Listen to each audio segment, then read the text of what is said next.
Hey everybody, Dave Weiss here for the Glue Bomb Show. I've got one for you today. Let's turn it right side up. You know, metal side up, shiny side up, rubber side down, right? Anyway, this is the Fink International Transtar CO4070A. Now, you might have noticed this is not an unboxing. We already did that. It's also not a review because, as you can see there in that top corner, 250 detailed parts. This is a kit that's going to take me a bit longer to build, and that's okay. Because, like most builders, this isn't what I do for a living. This is what I do for fun. After all the work is done, at the end of the day, sometimes until way too late, I will sit down and I will build. And let me show you what I have, because I'm really happy with this one.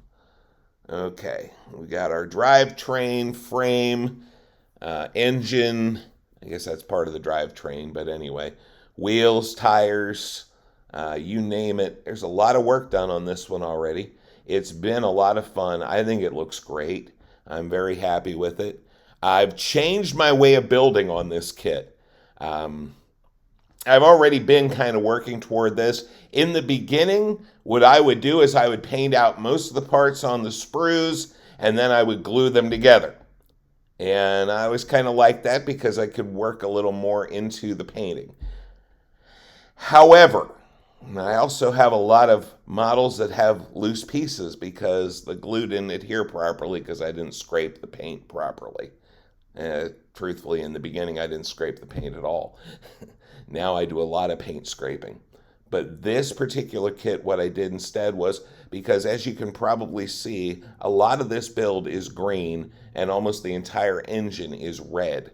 So I built the whole frame in one piece, just white plastic, just glued it all together.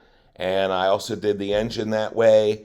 And basically, I didn't go completely in order. I basically left all the chrome off of it that I wanted to have and glued it all together. And then I sprayed the green and I sprayed the red. Now, part of the reason this kit isn't done is because I ran out of the green. And the green is a Tamiya lime green. And so I decided to wait. My original plan was to use Tester's Sublime Green on this. It would have been more of a less metallic color and more of a flat, shiny color. That might be an oxymoron, but I think you know what I mean. So I just painted it with the Tamiya that I had, and I think it looks beautiful, but I'm waiting for more of it to come in now. So, about the build.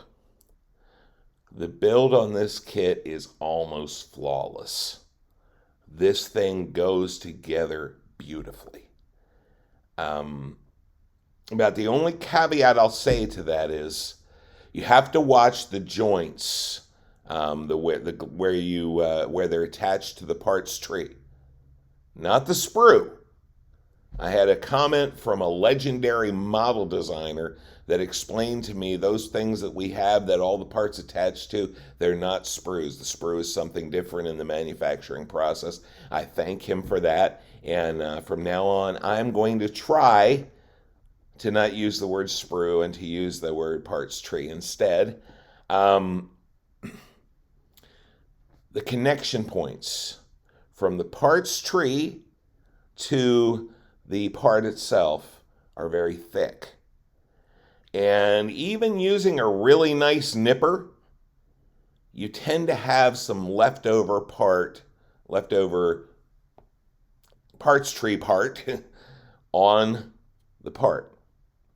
So I have to go in with my nipper or with an X-Acto blade and cut all those pieces off, sand it down a little bit, and that took a little longer, but I got to tell you, the fit's been worth it. This thing has fit together almost flawlessly. It is really a pleasure to build. I only ran into one small problem, and that might be the builder's fault. I'm not quite sure, but I think I did everything right this time.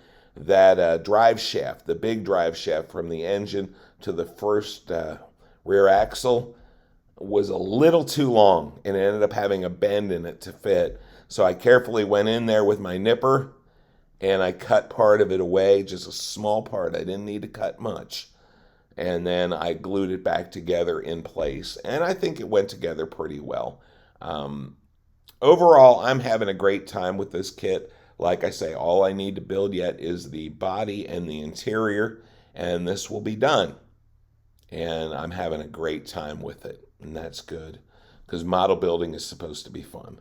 I am having a ball with this. I don't know if you can still find this kit, but if you can, I highly recommend you pick it up. It is such a blast to build. And by the way, I was watching one of the HPI guys built the non-rat Fink version of this kit. It's the same kit, but a different decal package. And they said the same thing. One of the nicest, easiest kits to build they have built. And if you watch that channel at all, and you should, that guy builds a lot of models. So yeah, this is a really good one. You'll really have a good time with it. Take care, guys, and have a great day.